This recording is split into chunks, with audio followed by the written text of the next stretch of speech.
There are stories that stay locked inside small towns, stories that drift like fog and settle over old houses, rusted fences, and fading memories. Stories that nobody wants to repeat, but no one truly forgets either. This is one of those stories. In the autumn of 1924, the small rural town of Marrow Creek, Ohio, held a population of barely 400 people. A town where everyone knew every neighbor's middle name, where the church bell marked the rhythm of the day, and where secrets were nearly impossible to keep. Nearly. At the very edge of town stood an iron railway bridge, older than most of the houses and louder than the trains that rattled across it. The bridge had been built in 1897, during the expansion of the Great Lakes rail lines. But almost from the beginning, the people of Marrow Creek didn't like it, not because of its age, not because of the noise, but because of the river beneath it. It wasn't a fast river. It wasn't deep. But it was silent. And in Marrow Creek, silence meant something.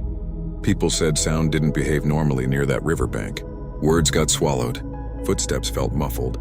Even the wind seemed to avoid it. Children were told not to play there. Most listened. One didn't. Her name was Eliza Crowley, 11 years old. Eliza was not like the other children. Not disobedient, not rebellious, just curious. Quiet in class, often lost in thought, always observing, always listening. She had the kind of eyes that looked older than her age, as if she was watching everything from just a few steps back. And more than anything, she was drawn to the iron bridge. People noticed it early on. When she walked home from school, she took the long route, the one that passed the riverbank, where the metal beams of the bridge cast shadows like ribs across the ground. Her mother, Martha Crowley, worried, softly. Her father, Jacob, warned her only once. Don't linger near that water. Eliza. Rivers remember what we forget. Eliza didn't argue. She just nodded. But she didn't stop going. The first sign in late October. The air turned thin and the fields browned with the change of season. Pumpkins sat on porches. Church bake sales filled afternoons and the days shortened quietly. On October 18th, a group of children saw Eliza standing on the bridge, not crossing it, not walking it, just standing perfectly still, hands clasped in front of her, staring down at the water. They called her name. She didn't look up. They threw a stone, not at her, just near her feet. She still didn't move. They felt something then, not fear exactly, just a stillness that made them leave faster than they intended. That evening, Eliza came home late. Her mother asked where she'd been. Eliza answered, listening. When asked to what, she didn't respond. The disappearance, October 23rd, 1924, just before sundown. Eliza was seen walking toward the iron bridge again, this time alone, without her school books, coat buttoned all the way to the throat. A farmhand, Samuel Pike, was the last person to see her. He remembered it clearly, because something felt wrong. Eliza didn't just walk toward the bridge. She walked with purpose, like she was meeting someone. Samuel lifted a hand to wave. Eliza didn't wave back. She didn't even glance. She simply kept moving until she disappeared onto the bridge deck, her small frame swallowed by its iron lattice. She didn't come home for supper, or by nightfall, or the next morning. The town searched. The sheriff dragged the river. Farmhands scoured cornfields. Women from the church walked miles of rail track. Nothing. Not a shoe. Not a ribbon. Not a footprint. Eliza Crowley had vanished, and Marrow Creek changed forever. But this was not the end of Eliza's story, because 30 years later, in 1954, she came back. 30 years. Without her time, moved on without explanation. Her parents aged. Neighbors died. The railway shut down. The bridge rusted. The water grew slower, but no one spoke of Eliza. Not in the open, at least. Sometimes mothers would whisper warnings to their children. Don't go near the river. Remember the Crowley girl, that was all. It was enough. Martha Crowley died in 1948. Her husband followed 2 winters later. Their house was left empty, curtains drawn, dust settling on the windowsills. And then, on a cloudy morning in September 1954, a woman walked into town. Thin, quiet, hair tied back. wearing a faded brown dress. She stopped at the general store, placed her hand on the counter, and spoke in a voice that sounded like it remembered silence. "I'm here to see my home." The shopkeeper, who had been a boy when she disappeared, stared at her, studied her, searched for something familiar, and then he saw her eyes. Those same watchful, distant old eyes. It was Eliza, the same Eliza, not aged, not grown, the same, 30 years later. Clara walked home with the diary clutched to her chest as if the wind itself might tear it away. The pages still felt warm, though the air carried the hollow chill of early November. She did not open it again until nightfall. Somehow she already knew reading it in daylight would change nothing. The bridge itself had waited for dark. The words could wait too. That night the farmhouse was quiet except for the soft ticking of the mantel clock downstairs. Her father slept early, worn thin from work at the mill. Her mother crocheted until her eyes drifted closed. The silence felt heavier than usual, as if the house itself listened. In her room, Clara lit the oil lamp and placed the diary on the quilt.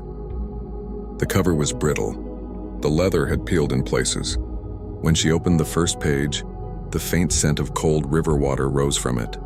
She began to read. The handwriting belonged to a girl her age. The ink, though faded, was precise. Someone had taken their time writing these words. Someone who believed they mattered. August 11th, 1923. I saw him again today, by the river near the iron bridge. I thought at first he was just some traveler passing through. But travelers do not know your name before you speak it. Travelers do not stand so still like they are waiting for someone. Clara paused. The hair on her arms rose. She read on. His eyes were pale like winter wheat. His coat was long, dark at the sleeves as if soaked. I asked him where he came from. He said, "From where the water keeps what it takes." I did not understand. I still do not. The lamp flickered. Clara felt the room tilt just slightly as if she were standing again at the riverbank. She turned the page. August 15th. Mother says the townspeople worry for me. They whisper. They think I am too quiet, too curious, too much alone. They do not know the quiet is where he waits. The river will not release what it has claimed. But he says some things can return if they are asked to. Clara's pulse thudded. She felt something tightening in her chest. She understood now. The diary belonged to the girl who went missing. The one whose name nobody said aloud anymore. The one everyone pretended had simply run off. Lydia Hart. She whispered the name into the room. The shadows seemed to gather closer. Clara turned another page. September 2nd. He asked me to meet him at the bridge after nightfall. He said there are sounds that only the dark can carry. I told him I was afraid. He said fear is only the feeling of a door that has not yet been opened. Clara shut the diary for a moment. Her breath trembled. She remembered the voice she had heard at the bridge. Clara. Spoken, softly, steady, certain. She opened the diary again, trying to keep her hands still. September 3rd.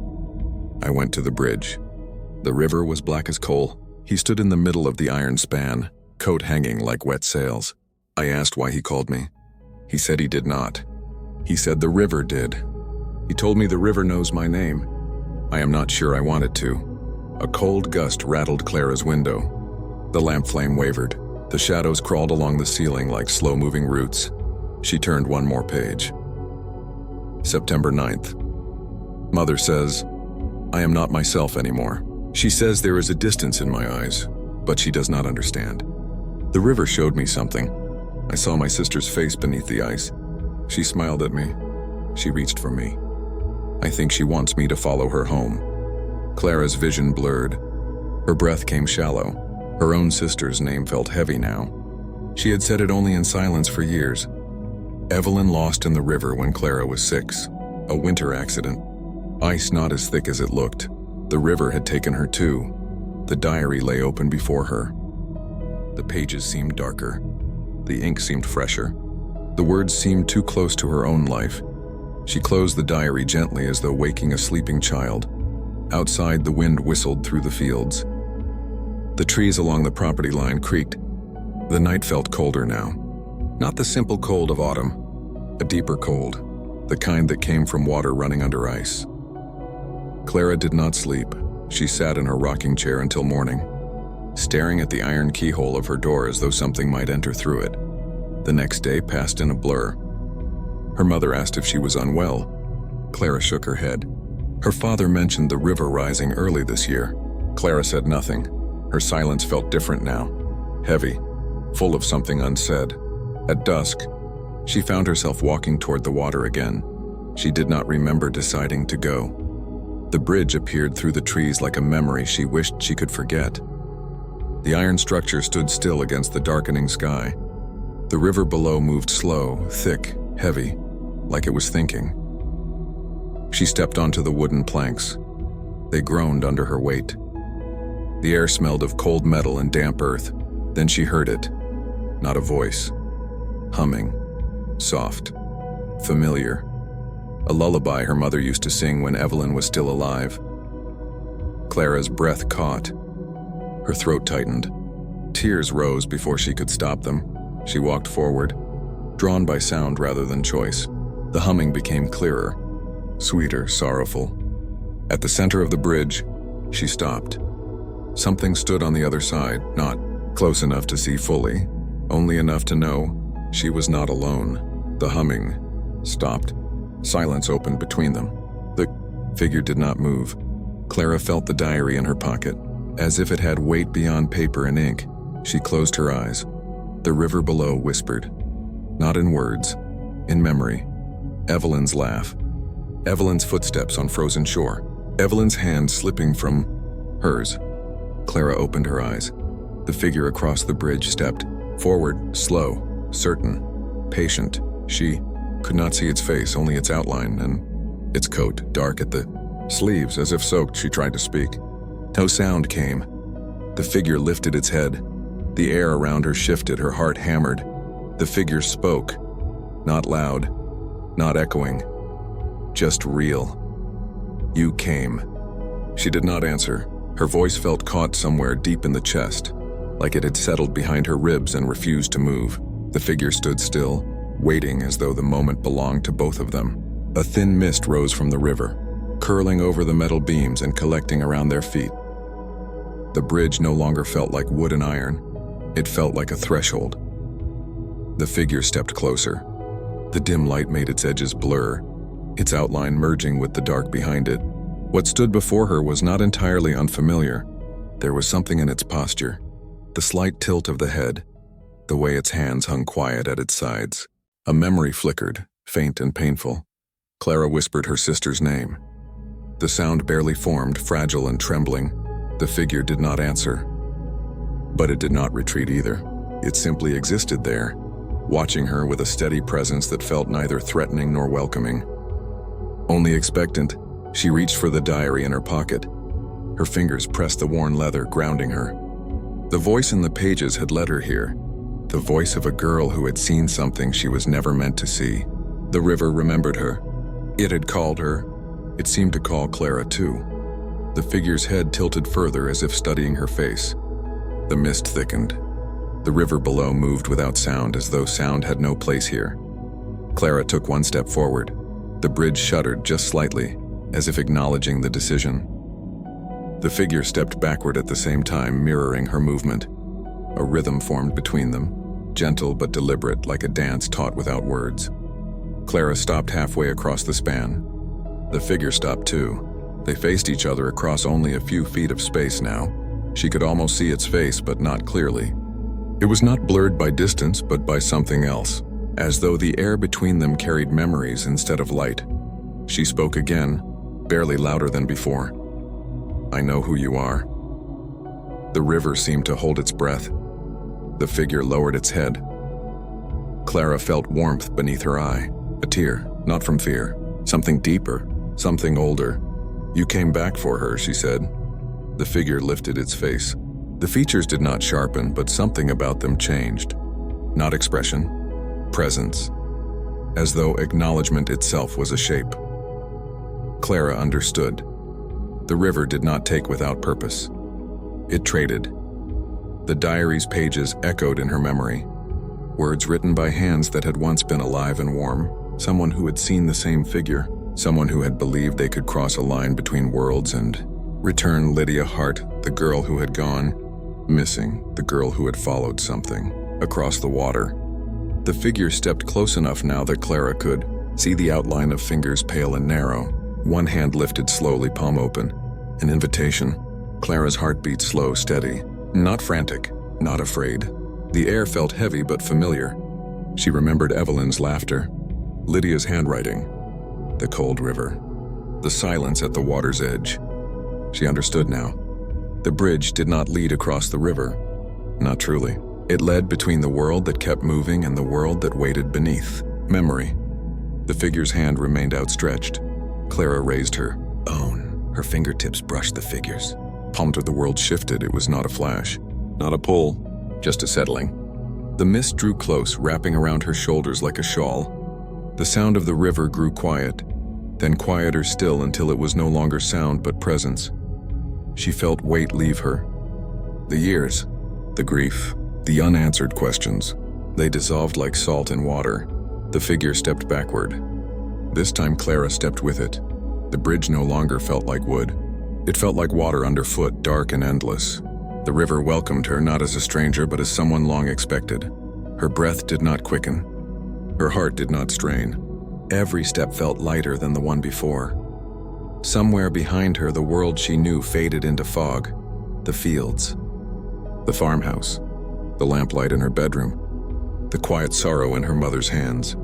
The empty chair at the dinner table. They slipped away, leaving only memory, and then there was only the river. It did not swallow her. It received her. The figure dissolved into light or shadow or something without shape. Clara followed.